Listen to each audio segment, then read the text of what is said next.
So now the 2022 NFL Draft is done, and I know I already did a video talking about my early impressions of Ryan Poles' draft approach after day 2.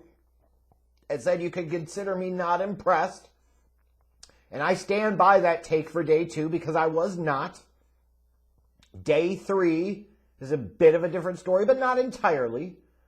I know you're coming to me with some desire to see my big, bold Bears take, so that way you can snarf in agreement, or you can rah in disagreement.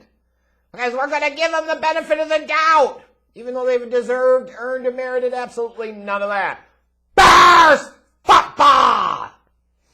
But now that the draft is over, let's take the calm and rational and logical approach of waiting 3 to 4 years to fully evaluate this draft. Hell with that. We're going to put out opinions, and we're going to put them out now because it's more fun that way. Only a coward sits there and waits to put forth initial judgment. Anybody can be hindsight guy. I'd rather be foresight guy. And sometimes that means you will be right and look great. And other times you will be wrong and look like a clown. And I am equally comfortable with both because I don't need anybody's validation. So anyways, you have the Chicago Bears coming into this first draft under new general manager Ryan Poles.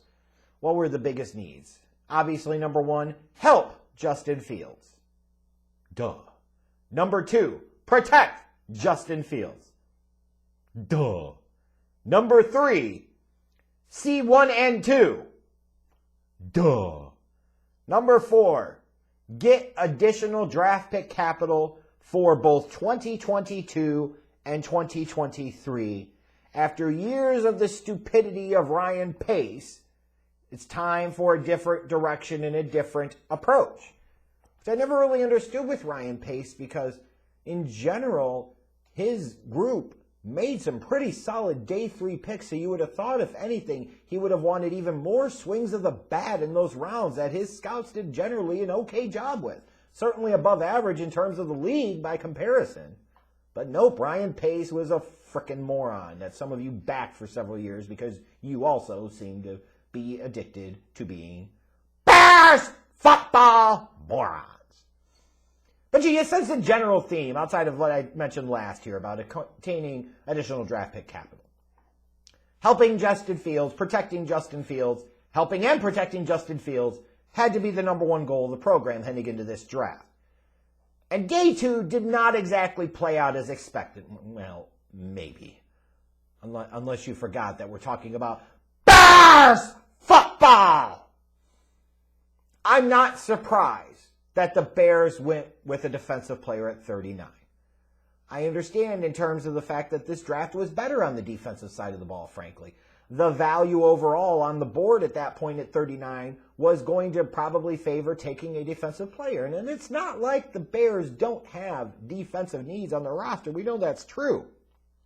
It's just a matter of how much they value the defense versus the offense. What premium they place on that. Well, we got our answers here on day 2 of the draft. So they took the corner, Kyler Gordon from Washington at pick 39. He has pretty big upside.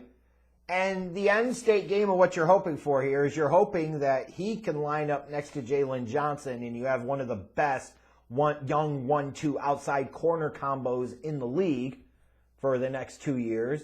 And then either you're extending Jalen Johnson and paying him big money long term, or you're looking at Kyler Gordon to potentially replace a Jalen as he may go elsewhere in a couple of years for a big money contract. I get the approach.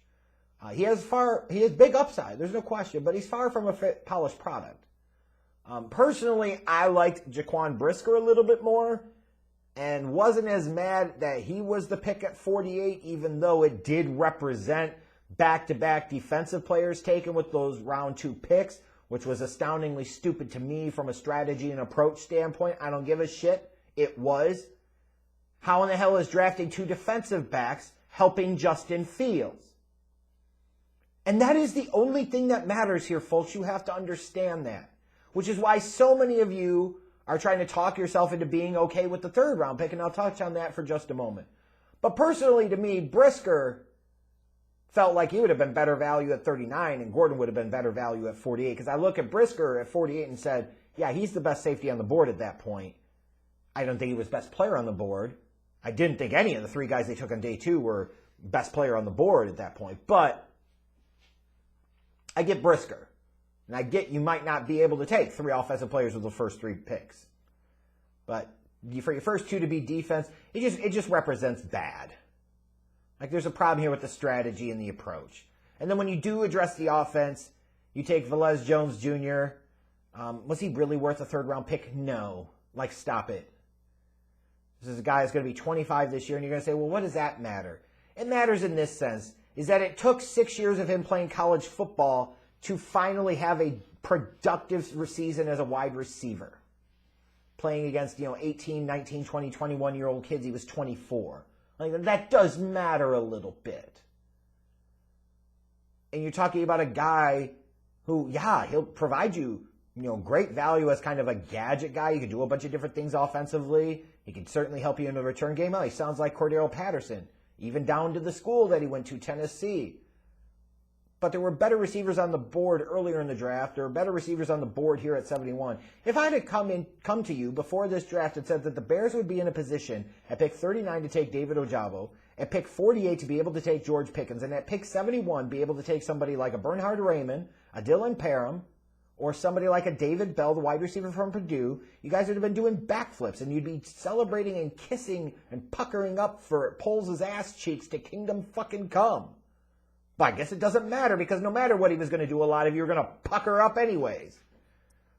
But it's the approach and it's the strategy that I didn't like for day 2. There was no trading back. There's no additional draft capital obtained.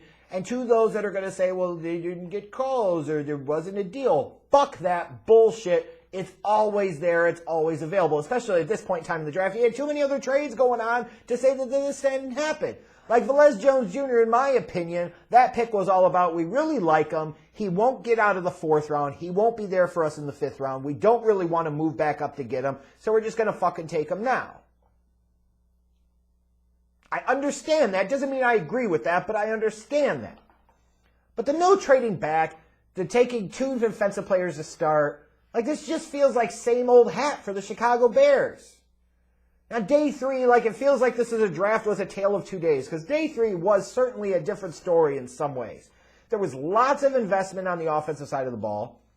You could clearly see in day 3, and similar to day 2, one thing that this front office, this scouting department, Ryan Poles, the general manager, does put a premium on is athletic traits.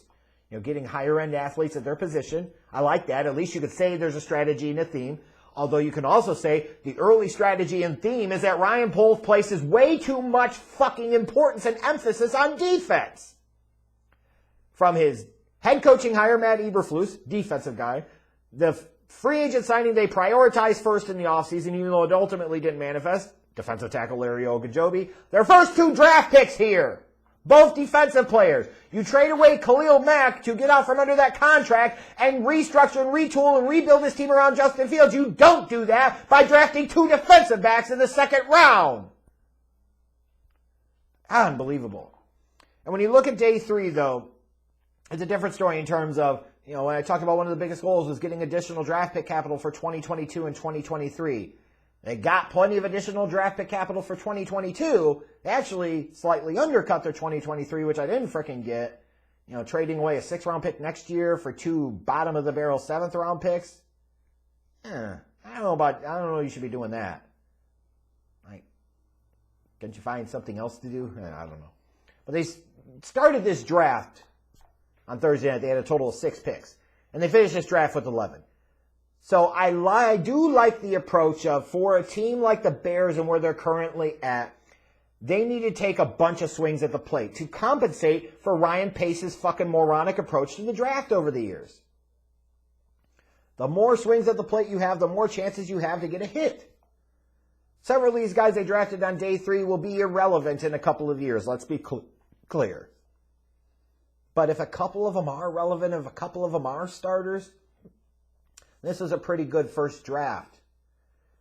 And what I would say, one of the key things here that this tells me about the Bears is, at least right now, they are pretty high on both Larry Borom and Tevin Jenkins, specifically at offensive tackle.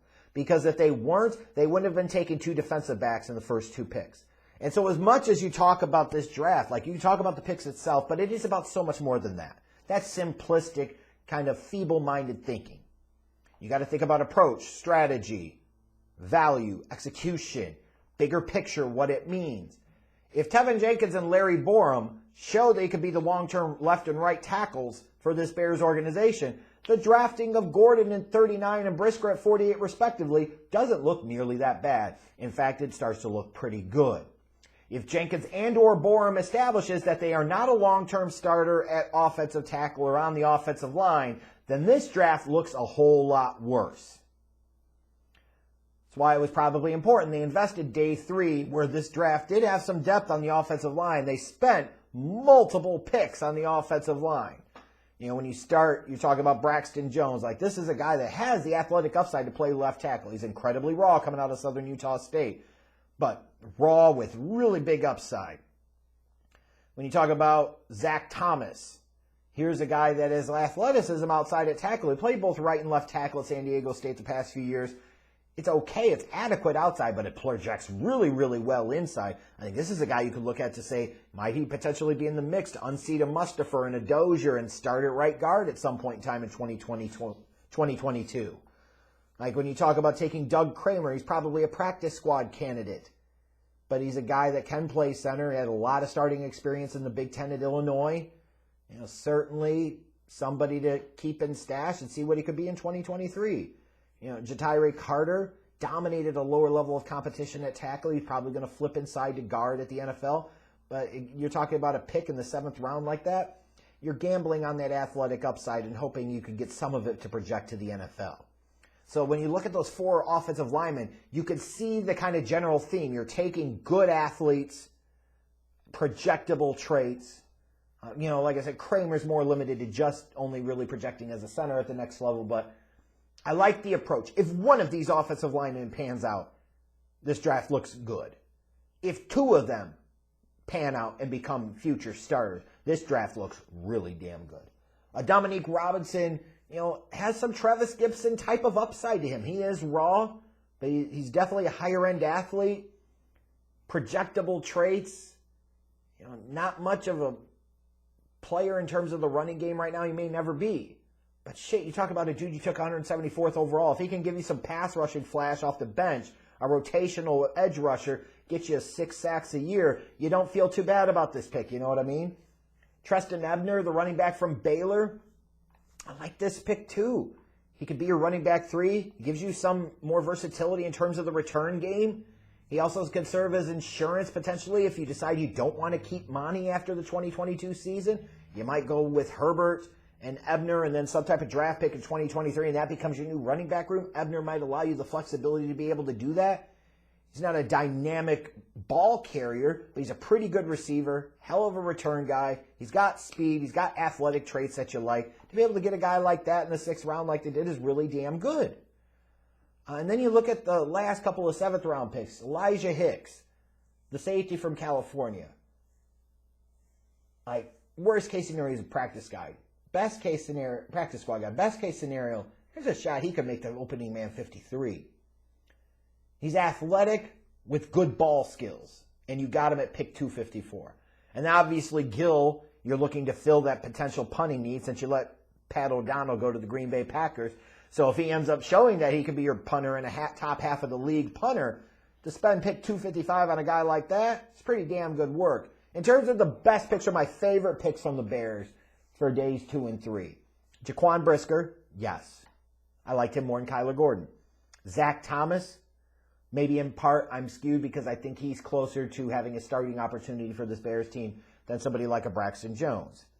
Treston Ebner, again, as I talked about, some of the flexibility and insurance that he can provide. Lots of the day 3 picks were kind of good, though. No real knocks on any of them. You can see the theme of going for projectable athletic traits. Some of the worst picks to me happened on day 2, and that's Kyler Gordon and Bayless Jones Jr. When I look at Kyler Gordon, it's not me hating the prospect. I just thought Brisker was a little bit lighter. So maybe it's the whole Komet Jalen Johnson thing from a couple of years ago. You know, maybe, I don't know. Where if you take the one first and then you take the other guy, it doesn't look so bad. It doesn't really matter at the end of the day. Maybe, maybe not. Bayless Jones Jr., look, there's no doubt to me he can contribute. It's just how much is he going to be able to contribute? Is he anything other than a special teamer and gadget guy? If he is, then he better be goddamn elite at it. Otherwise, this third-round pick looks really stupid. And if you say, well, it's a third-round pick, how much does it really matter? Well, when you look at the fact that 6 of the 12 Pro Bowl receivers this past season were drafted in either the 3rd or 5th round, yeah, it matters quite a bit. I get gambling on the athletic traits. I absolutely do. It's not why I'm not raging. It's not like Bayless Jones was an undraftable prospect or something like that. And when you're talking about this point in the draft even, you're gambling on athletic upside and hoping that you know better than somebody else. I get it. It's just there were better players on the board. And when I talk about this Bears draft overall, like my grade for Ryan Poles right now is probably a C+.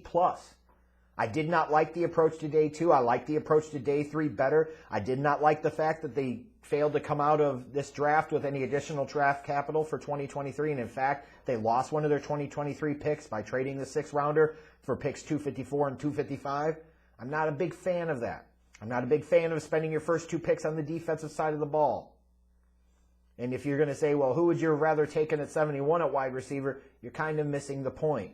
It's the fact that you had other options, other avenues to address the offense with those first 3 picks, and you didn't do so until you got to 71, and then you did reach. Like, let's be clear, you reached. It may work out that you drafted Bayless Jones 71 overall, but in the moment when you talk about playing the draft game, it was absolutely a reach. Let's not get it twisted. It was.